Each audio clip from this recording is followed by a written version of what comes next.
Hello hi. ఆంధ్రప్రదేశ్లో groups పోటీ పరీక్షలు రాసే అభ్యర్థులందరికీ స్వాగతం. మిత్రులారా, 2026లో ఉద్యోగ నామ సంవత్సరం అని మీ జీవితంలో స్థిరపడడానికి నేను ఈ వీడియోలో చెప్పేటువంటి కొన్ని టిప్సే ప్రధానమైనటువంటి మీకు ఒక పునాదిగా నిలుస్తాయి. 4 నెలల నుంచి నిశ్శబ్దంగా కొందరు మంచి ప్రిపరేషన్ కొనసాగిస్తున్నట్టుగా మీకు తెలుసా? ఏపీ జాబ్ క్యాలెండర్ నుంచి రోజు ఎవరు ఏ వీడియో పెడతారా చూద్దామనేటువంటి ఆతృతే తప్ప, ఏపీ జాబ్ క్యాలెండర్ ప్రభుత్వం ప్రకటించింది. ప్రభుత్వం ఖచ్చితంగా జనవరిలో ఇస్తామని చెప్పిన తర్వాత ప్రభుత్వం ఇస్తే వితిన్ 5 సెకండ్స్లో మీకు అందరికీ కూడా వచ్చేస్తుంది. ఆ విషయం చిన్న లాజిక్ మీకు తెలుసు. అయినా ఎక్కడ ఎవరు ఏపీ జాబ్ క్యాలెండర్ గురించి చెప్తారా అని మీరు ఎదురు చూస్తూ ఉంటారు. మీ తప్పేమీ లేదు. మీ ఆతృత అలా ఉంది. ఈ ఆతృతే, ఆందోళనే మిమ్మల్ని సంవత్సరాల పాటు నిరుద్యోగులుగా నిలిపింది అన్నది నా 3 దశాబ్దాల బోధనానుభవం. మన సంస్థకి చాలామంది వస్తుంటారు, మేము గమనిస్తుంటాం, చెప్తుంటాము. ఇది కాదు కావాల్సింది. రోజు ఏపీ జాబ్ క్యాలెండర్ అనేది ప్రభుత్వం ప్రకటించిన వితిన్ సెకండ్స్లో నీ దగ్గరికి చేర్చే మాధ్యమాలు ఇప్పుడు బోల్డ్ ఉన్నాయి. ఊరంతా అంటే ఆంధ్రప్రదేశ్ అంతా టామ్ అయిపోతుంది. దయచేసి వినండి. మీరు అది రావడం కన్ఫామ్. అందులో నోటిఫికేషన్లు కూడా బాగా ఉన్నాయి కన్ఫామ్. అందులో మంచి మంచి పోస్టులు ఉన్నాయి కూడా కన్ఫామ్. ఇప్పటి వరకు డీటీలు ఎన్ని ఉన్నాయి, సబ్ రిజిస్ట్రార్లు ఎన్ని ఉన్నాయి, లేకపోతే మనకు ఏసీటీఓలు ఎన్ని ఉన్నాయి అన్నది వాటిని ప్రిపేర్ చేసేవాడికి కూడా తెలియదు. ఇది వాస్తవం ఈరోజు మనం మాట్లాడుకునే సమయానికి. ఆ విశేషాలను నేను చెప్తాను. ఒక సీనియర్గా ఎంతోమంది నా స్టూడెంట్స్ ఉన్నారు, కలెక్టర్ అయిన వాళ్ళు కూడా ఉన్నారు. బోల్డ్ మంది ఛాన్సెస్ మనం తీసుకుందాం. ఎవరు ఇక్కడ సులువుగా లేరండి. ఏదో నామకే వస్తే గాలిసి వాళ్ళు ఎవరూ లేరు. మంచి ఇన్ఫర్మేషన్ నేను మీకు ఇస్తాను, అది పక్కన పెట్టండి. ఏం చేయాలా, ఫస్ట్ ఏమిటి? కొందరు చాలా సంవత్సరాలుగా ప్రిపేర్ అవుతున్నారు కదా, ఇందులో మీరు ఏమిటి ఎక్కడ సులభంగా ఫస్ట్ సబ్జెక్ట్ నీ చేతిలోకి వచ్చేయాలి. ఆ తర్వాత మిమ్మల్ని కొట్టేవాడు ఎవడో ఉండడు. దయచేసి వినండి, ఇది ఎందుకు చెప్తున్నాను అన్నది.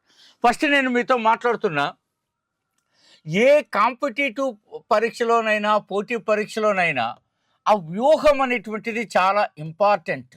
ఆ వ్యూహం ఏంటో తెలుసా? నిశ్శబ్దంగా చదువుకుంటున్నటువంటి, నిశిరాత్రిలో నిశాచర రూపం ధరించి చదువుతున్నటువంటి మిత్రులందరినీ మీరు కొట్టాలంటే నీవు చాలా గొప్పగా చదవాల్సి ఉంటుంది, కొత్త పాయింట్లతో చదవాల్సి ఉంటుంది. ఈ రకమైనటువంటి ఐడియా నేను నీకు ఇస్తున్నా. చాలా సందర్భాల్లో నేను చెప్తూనే ఉంటాను, వ్యూహం ఇది చాలా ఇంపార్టెంటు, చాలా సులువుగా ఈజీగా వస్తుంది అనేది చాలా ఇంపార్టెంట్ అని మీకు చాలామంది ఎక్స్పర్ట్స్ కూడా చెప్తున్నారు కదా. చదివే విధానాన్ని మార్చుకుంటే, నువ్వు చదువుతున్న పుస్తకాలను మార్చుకుంటే, నువ్వు స్టాండర్డ్ పుస్తకాలు వచ్చేస్తే నువ్వు సక్సెస్ అవుతావు. ఈ సక్సెస్ అవ్వడానికి అనేకమైనటువంటి టిప్స్ ఈ వీడియోలో చెప్పబోయే ముందు మీరు ఒకసారి గమనించండి. ఇక్కడ ఇస్తున్నటువంటి వాటిలో నేను మీతో మాట్లాడుతున్నా.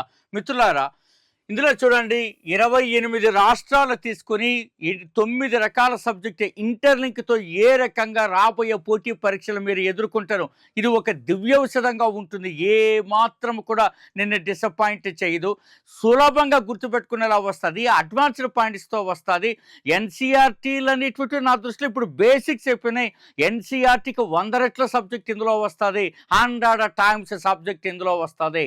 సో కాబట్టి ఈ సబ్జెక్ట్స్ని సులువుగా ఈజీగా చేయడానికి ఆన్లైన్ వీడియో కోర్సుల అంతా కూడా ఇది ఆన్లైన్ వీడియో కోర్సు రూపంలో ఈజీగా మీకు ఇది పట్టుబడుతుందని నేను చెప్తున్నా. ఈ కోర్సు మీకు సో జాయిన్ అవ్వడానికి అన్ని ఏర్పాట్లు చేసాం. దానికి కావాల్సిన విధంగా మీరు చేయాలంటే ఇక్కడ ఇచ్చినటువంటి వాటికి మీరు డెమో పీడిఎఫ్ అండ్ టెస్ట్ కోసం వాట్సాప్ నెంబర్కి సో రిక్వెస్ట్ పెట్టుకోండి. డౌన్లోడ్ యాప్ శ్రీమేఘన థింక్ ట్యాక్ చూడండి.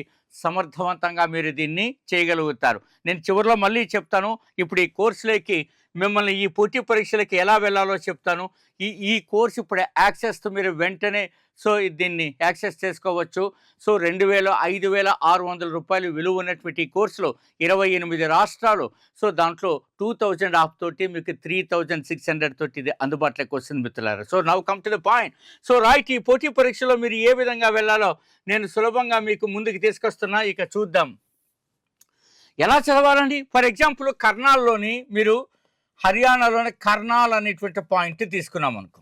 నేనేం చెప్తానంటే ముందర కర్నాల్ అనేటువంటి పాయింట్ చూసినప్పుడు మీకు ఐడియా ఉందా? కర్నాల్ దగ్గర మీకు గొప్ప సబ్జెక్ట్ని డిసైడ్ చేయవచ్చు. కర్నాల్ యుద్ధం 1739 అక్కడే డిసైడ్ చేయవచ్చు. నాదిర్సన్ అక్కడనే తీసుకురావచ్చు. మొఘల్ చక్రవర్తుల్లో మలిమొఘల్లో గొప్పగా చెప్పుకునేటువంటి అతని గొప్పతనం ఏం లేదు కానీ పరీక్షలు ఎక్కువగా వస్తారు. అతనే మహమ్మద్ షా రంగేలి రాజా గురించి చెప్పచ్చు. కానీ ఈ 2 రాబోయే పరీక్షలు బిట్లు వస్తున్నాయి అనుకుంటే ఎలాంటి బిట్లు వస్తాయి? నాదిర్ షా వచ్చాడు, ఢిల్లీకి వచ్చాడు, అతిపెద్ద సైనిక తోపుడు భారతదేశ చరిత్రలో చదువుకుంటారు. I'm not interested those kind of bits in the case of Nadir Shah invasion in the year 1739. మిత్రులారా, నాదిర్ షా పేరుతో ఏ రోజున ఢిల్లీలోని మసీదుల్లో ఆయన పేరుతో ప్రార్థనలు జరిగాయి. ఆ రోజు ముస్లిం పండుగలో ఒక గొప్ప పండుగ కూడా. ఇలాంటి బిట్లు నువ్వు తీసుకురావాల్సిన అవసరం ఉన్నది. ఎంతసేపు నెమల సింహాసనాన్ని పట్టుకెళ్ళాడు, కోహినూర్ వజ్రాన్ని పట్టుకెళ్ళాడు. I'm not interested Kohinoor diamond. దాని గురించి ఎన్ని రావాలి బిట్లు అన్నీ అడిగేశాడు. ఇంకా కోహినూర్ ఎంత మాత్రమో పరీక్షలకు ఇంపార్టెంట్ కాదని గుర్తుపెట్టుకోండి. ఒకవేళ మన కర్మగాలి ఇస్తే 100కు 100 మంది దాన్ని ఆన్సర్ చేస్తారు.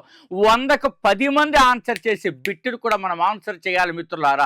మహమ్మద్ షా అంటే రోషన్ అఖ్తర్ అని, సో మలిమొగల్ చక్రవర్తులు సుదీర్ఘకాలము పరిపాలించాడని, రంగేలి రాజని ఈ బిట్లన్నీ చదువుకున్నారు కదా. I'm not interested. అతని గురించి ఒక గొప్పమైనటువంటి పుస్తకం వచ్చింది. ఆ పుస్తకం పేరు, దాన్ని రాసిన వాళ్ళు ఎవరు అనేది చాలా ఇంపార్టెంట్. మొఘల్ చక్రవర్తుల కాలంలో నశించిపోయిన అత్యంత పాతాళానికి తొక్కబడినటువంటి ఒక అంశాన్ని ఆయన తిరిగి పునరుద్ధరించాడు. అదేమిటో తెలుసా? ఆయన ఒక గొప్ప నృత్యంలో కూడా ప్రావీణ్యాన్ని సంపాదించాడు. ఏమిటో తెలుసా? ఇలాంటి అంశాలపైన మీకు గొప్పమైనటువంటి సబ్జెక్ట్ రావాల్సినటువంటి అవసరం ఉన్నది. ఇది ఎలా వస్తుంది? కర్నాల్ అనేది ఎలా ఉంది? హర్యానా.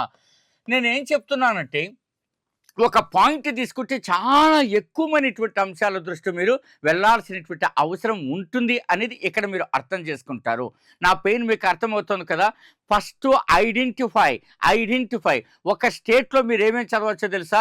మొత్తం 9 రకాలు కదా, 14 రకాలు కూడా చదవచ్చు. కానీ మీకు జిఎస్లో మెంటల్ ఎబిలిటీతో కలిపి 10 సబ్జెక్టులు ఉంటాయి కాబట్టి అది తీసేసి 9 రకాలని చెప్తుంటాను నేను. చాలా ఇంపార్టెంట్. ఎప్పుడైనా జిఎస్లో 110 దాటిస్తాడని ఇప్పుడున్న పరిస్థితుల్లో చాలా తక్కువ మంది 0.5% ఉంటే ఉంటారో లేదో, అందరికీ 60-70 దగ్గర ఆగిపోతారు. నువ్వు కూడా అది ఆగితే 2026లో మనం ఎక్కడ నిలుస్తాము? ఎంతసేపు మనము జాబ్ క్యాలెండర్ ఏంటండి ఇదంతాను? మీరు ఏమిటి రోజు ఇదే పని మనకు? రోజు 5 నిమిషాలు 10 నిమిషాలు. మీరు కూడా అలాగే అయితే అలాగా గొప్ప పడినటువంటి అభ్యర్థులైన మీరు అది పక్కన పెట్టండి. అది కన్ఫర్మేషన్ అయిపోయింది. ఇంకా దాని గురించి మాట్లాడకండి. సబ్జెక్ట్ గ్యాదర్ చేసుకోండి. ఎక్కడ పుస్తకాలు ఎక్కడి నుంచి కవర్ చేసుకోవాలా, ఎక్కడ మనల్ని మనం టెస్ట్ చేసుకోవాలా, ఎక్కడ కొత్తగా ఆలోచన చేసుకోవాలా, ఎక్కడ రివిజన్ చేయాలనేది చాలా ఇంపార్టెంట్. మీరు గమనించే ఉంటారు, మన పోటీ పరీక్షల్లో రివిజన్ చేయలేనటువంటి వారు దాదాపు చాలా కష్టాలు, తమకు వచ్చినటువంటి సులభమైన పెట్టిన కూడా ఆన్సర్ చేయలేని దౌర్భాగ్య దారుణ పరిస్థితులకి, ఒక రకమైన మానసిక ఆందోళనకి వెళ్ళిపోయారు. బికాస్ ఆఫ్ రివిజన్ లేకపోవడం అనేటువంటి ఈ దారుణం, ఈ దౌర్భాగ్యము, ఈ రకమైనటువంటి పరిస్థితి లాస్ట్ టైం చాలా ఎక్కువ వచ్చింది. అది రాకూడదు అనుకుంటే నోటిఫికేషన్ వచ్చే సమయానికి నువ్వు సిలబస్ను పూర్తి చేయాల్సిన గొప్ప పట్టుదల నీకు ఉంది మిత్రులారా. అందుకే నేను చెప్తూనే ఉంటా, ఇంకా గొప్పమైనటువంటి ఆలోచనలతో నీకు రావాలా, కొత్త ఆలోచనలన్నీ చేయండి. ఫస్ట్ ఐడెంటిఫై చేస్తే కొత్త అంశాలన్నీ చేస్తే కొత్త ఆలోచన వస్తుంది. నీకు ఎంత రావాలా? జాగ్రఫీ ఎక్కడి నుంచి చదవాలా? ఇండియన్ జాగ్రఫీ ఎక్కడి నుంచి చదవాలా? ఆరావళి పర్వతాలు, ఇంత డిస్కషన్ జరుగుతుంది కదా, ఆరావళి పర్వతాల గురించి మీకు మొత్తం సమాచారము ఉన్నదా? మీకు పుస్తకాల్లో ఉన్నటువంటి సమాచారము సరిపోదు. మీరు ఎన్ని ప్రొటెక్టెడ్ ఏరియాస్ ఉన్నాయి, ఎన్ని టైగర్ రిజర్వ్స్ ఉన్నాయి, I'm not interested in the case of Aravalli రేంజెస్లో గొప్పమైనటువంటి బిట్లు ఉన్నాయి తెలుసా మిత్రులారా? ఆ గొప్పమైనటువంటి బిట్లు మీరు ఇక్కడ నేర్చుకోవాల్సినటువంటి అవసరం తప్పనిసరిగా ఉంటుంది. ఆరావళి అనేటువంటిది జాగ్రఫీ కోణంలోనే కాదు, హిస్టరీ కోణంలో కూడా చదవచ్చు. అంతేకాకుండా దీన్ని పొలిటికల్ యాంగిల్లో కూడా చదవచ్చు. గొప్పమైనటువంటి సబ్జెక్ట్ ఇందులో ఉందనేటువంటి వాస్తవాన్ని మీరు గుర్తుపెట్టుకోవాల్సిన అవసరము ఉన్నది. మీరందరూ కూడా థార్ ఎడారి చదువుతారా? సో థార్ ఎడారి చాలా గొప్పగా చదువుతారు కదా థార్ ఎడారి గురించి. ఈ థార్ ఎడారి గురించి మీరు ఎప్పుడైనా కంప్లీట్ డీటెయిల్స్ తీసుకున్నారా మిత్రులారా? థార్ ఎడారిలో ఉప్పునీటి సరస్సులు ఏ భాగంలో ఉన్నాయో మీరు ఐడెంటిఫై చేశారా? చాలా ఇంపార్టెంట్ పాయింట్ మిత్రులారా అది. అంటే అది మీరు అంటే మళ్ళీ థార్ ఎడారి పశ్చిమ ప్రాంతంలో ఉంది, తూర్పు ప్రాంతంలో ఉంది, అట్లా కాదు. దాంట్లో చాలా వేరియేషన్స్ ఉన్నాయి. ఆ వేరియేషన్స్ని అర్థం చేసుకోవాల్సినటువంటి అవసరం ఉందని కూడా నేను మీతో మాట్లాడుతున్న మిత్రులారా. మొన్న మీకు తెలుసు కదా, మీరు చాలా ఈ మిజోరాం రాష్ట్రాన్ని నీతి ఆయోగ్ జింజర్ క్యాపిటల్ ఆఫ్ ఇండియాగా ప్రకటించింది కదా. మరి ఆ భారతదేశంలో మఖీర్ అనేటువంటి అల్లం దేనికి సంబంధించిందో, మీరు ఏ రాష్ట్రానికి సంబంధించిందో ఎప్పుడైనా చదివారా మిత్రులారా? అల్లానికి సంబంధించినటువంటి డీటెయిల్స్ తీసుకున్నారా? అందులోనే మనకు కారం, కొరగానే కారం వస్తుంది, దాని కారణం ఏంటో కనుక్కున్నారా? అందులో ఏ రకమైనటువంటి విటమిన్లు ఉన్నాయో కనుక్కున్నారా? కెమికల్ కాంపౌండ్స్, రసాయనిక ఈ రకమైనటువంటి బిట్లు గతంలో కూడా అడిగారు, ఇప్పుడు కూడా అడగపోతారనేటువంటి వాస్తవం వాస్తవాన్ని కూడా నేను చెప్తున్నాను. సో కాబట్టి ఈ రకమైనటువంటి ట్రెండ్ మీకు ఉండాలా. ఈ ట్రెండ్ లేకపోతే మీరు సక్సెస్ అవ్వడం కష్టము. దయచేసి వినండి. సో కాబట్టి మీరు అనేకమైనటువంటి అంశాల్లో చాలా ఆసక్తికరమైనటువంటి అంశాలు మీరు గుర్తుపెట్టుకోవాల్సి వస్తుంది. ఆంధ్రప్రదేశ్ రాష్ట్రంలో మీరు గనక గమనించుంటారు కదా, తూర్పు కనుమల గురించి మీరు ఎంతో సమాచారాన్ని చదువుతుంటారు కదా మిత్రులారా. సో ఆంధ్రప్రదేశ్ ప్రాంతంలో మీరు చూడండి తూర్పు కనుమలు. సో మనకు ఆంధ్రప్రదేశ్లో మొత్తం తూర్పు కనుమల్లో 40% ఆంధ్రప్రదేశ్లోనే ఉన్నాయి కదా మిత్రులారా. ఈ 40% తూర్పు కనుమల్లో కొత్త ఆలోచనలు మీకు ఎందుకు రాలేదు, అట్లా ఎందుకు రాదు అనేది కూడా చదవాలి. మీరు ఎప్పుడైనా ఇటువంటి కటికి జలపాతం ఎక్కడుందో గమనించారా మిత్రులారా? కటికి జలపాతం మీరు సాధారణంగా మీకు జలపాతాలు అనగానే మీరు ఆంధ్రప్రదేశ్లో మీరు కానీ తలకొండ జలపాతం చదివింటారు. I'm not interested about Talakonda water falls. అది ఆ బిట్ ఏమో మనకి 2016లోనే ఏపీపీసీ అడిగేసింది. ఇంకా కొత్త ఆలోచనలు మీరు ఎక్కడి నుంచి తీసుకొస్తున్నారు అనేటువంటి అంశం కూడా చాలా ఇంపార్టెంట్ అనేది మీరు గమనించాలి. శేషాచలం కొండలు కూడా తూర్పు కనుమల్లో భాగంగా మీరు చదువుతారు కదా. కానీ ఈ శేషాచలం కొండలు ఎప్పుడు ఏర్పాటయ్యాయి, దాని యొక్క విశిష్టత ఏమిటి, అవి ఏ రకమైనటువంటి south to north to east ఎట్లా రన్ అవుతున్నాయి అనేటువంటి విషయాన్ని కూడా మీరు గమనించారా? దేనికి పశ్చిమంగా ఉన్నాయి, పాలకొండలా, కొండలా, లేకపోతే దేన్ని ఏర్పాటు చేస్తున్నాయి, ఏ నదులు అక్కడ ఉన్నాయి, ఎంత మనకి ఈ యొక్క ఉద్భిజ సంపద ఉన్నది, ఇలాంటి అంశాలన్నీ కూడా కొత్త ఆలోచనలతోటి మీరు వెళ్ళాల్సిన అవసరం ఉంటుంది మిత్రులారా. చాలా ఆసక్తికరంగా మీరు చదవాల్సినటువంటి అవసరం ఉంటుంది. నేను అనేక సందర్భాల్లో మీతో మాట్లాడుతూనే ఉన్నా మిత్రులారా. సో ఇవి చదివేటప్పుడు కూడా చాలా ప్రముఖంగా మీకు రావాల్సిన అవసరం ఉందని కూడా నేను చదువుతూనే ఉంటాను. మీరు సో ఎప్పుడైనా సరే మీరు గమనించారా, పోడు వ్యవసాయ పద్ధతి లేక షిఫ్టింగ్ కల్టివేషన్ అని చదువుతూ ఉంటారు కదా. ఈ షిఫ్టింగ్ కల్టివేషన్లో మీరు ఇంకెంతసేపు జూమ్ అని, తర్వాత పెండ అని, పోడు అని, ఐఎమ్ నాట్ ఇంట్రెస్టెడ్. దహియా అనేటువంటి ఇది ఎక్కడ ఉన్నది అని గమనించారా? ఇది ఎన్సీఆర్టీ పుస్తకాలు ఏ రాష్ట్రంలో దహియా అనేటువంటి ఈ యొక్క జూమ్ షిఫ్టింగ్ కల్టివేషన్ ఎక్కడ ఉన్నది అనేది మనకు చాలా ఇంపార్టెంట్ మిత్రులారా. సో మీరు చదివేటువంటిదే ఫస్ట్ ఈ అంశాల ఆధారంగా మీరు చదవాల్సిన అవసరం ఉంటుంది. ఇవన్నీ ఎక్కడ చదవచ్చు? మనకు రాష్ట్రాల్లోనే చదివేయచ్చు. ఎత్తైన శిఖరాలు ఎప్పుడైనా గమనించారా మిత్రులారా? అట్లాంటి అంశాలన్నీ ఒక చోట చాలా ఈజీగా మనకి ఇందులో కవర్ చేయబోతాయి. ఇందులో నగరాలు కవర్ చేయబోతారు, ఇందులో వన్యప్రాణ సంరక్షణ కేంద్రాలు, ఇందులో అనేక రకాలైనటువంటి చరిత్ర, మొత్తం అది చాలా సంగం యుగంతో కలుపుకొని, విజయనగర రాజ్యంతో కలుపుకొని, కాకతీయులతో కలుపుకొని, రెడ్డి రాజ్యంతో కలుపుకొని, శాతవాహనులతో కలుపుకొని భిన్నమైనటువంటి అంశాలతో మీకు వస్తారు. మీరు ఎప్పుడైనా సాంచీ స్తూపం వెళ్ళారా మిత్రులారా? గమనించారా?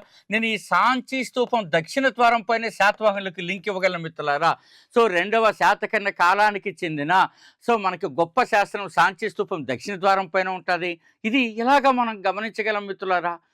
ఈ లింక్ ఇవ్వడానికి 30 సంవత్సరాల అధ్యయనం, నా అనుభవాన్ని, మా మేధస్సును, మా డిగ్రీలను, మా యొక్క క్రమశిక్షణ కూడా గమనించండి. బోల్డ్ అంశాలను ఇందులోకి తీసుకొచ్చేస్తారు మిత్రులారా.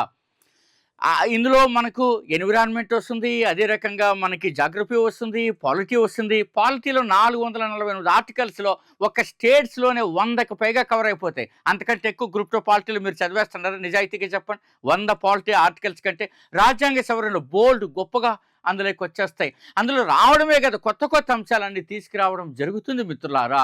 సో కాబట్టి వీటన్నింటి గురించి చదవండి, అట్లాగే ఎకానమీ చదవండి, వీటన్నింటినీ. కాబట్టి 28 స్టేట్స్ ఇంటిగ్రేటెడ్ విత్ 9 సబ్జెక్ట్స్. ఇది పోటీ పరీక్షలకు ఒక దివ్యవసరం అవుతుంది. సో కాబట్టి నిశ్శబ్దంగా చదువుకుంటున్నటువంటి మిత్రుల అందరినీ కూడా మీరు అధిగమించాలి అంటే మీరు కూడా గొప్పగా ఆలోచనలతో చదవాలా. ఏపీ జాబ్ క్యాలెండర్ అనేటువంటి వీడియోలు మీరు ఇంకా చూడడం మానేయండి. అది పరీక్షలో రాగానే అంటే ఎగ్జామ్లో మనకి ప్రభుత్వం ప్రకటించగానే 2 సెకండ్లు మీ దృష్టికి కొన్ని వేల ఛానల్స్ తీసుకొస్తాయి. ఇంకా అవి ఎంత మాత్రమో కాదు. నేను చెప్తున్న మాటలను మీరు ప్రతిరోజు పట్టుకొని ఎప్పుడంటే చదువుతారు, ఇంకా ఎప్పుడంటే కొత్త అంశాలు. ఈవేళ నేను సుమారుగా ఒక 20 అంశాలు ప్రస్తావించాను. ఈ 20 చదివితే సబ్జెక్ట్ కాదా అండి? సో దయచేసి అర్థం చేసుకోండి. All the very best, me doctor Gopal Reddy.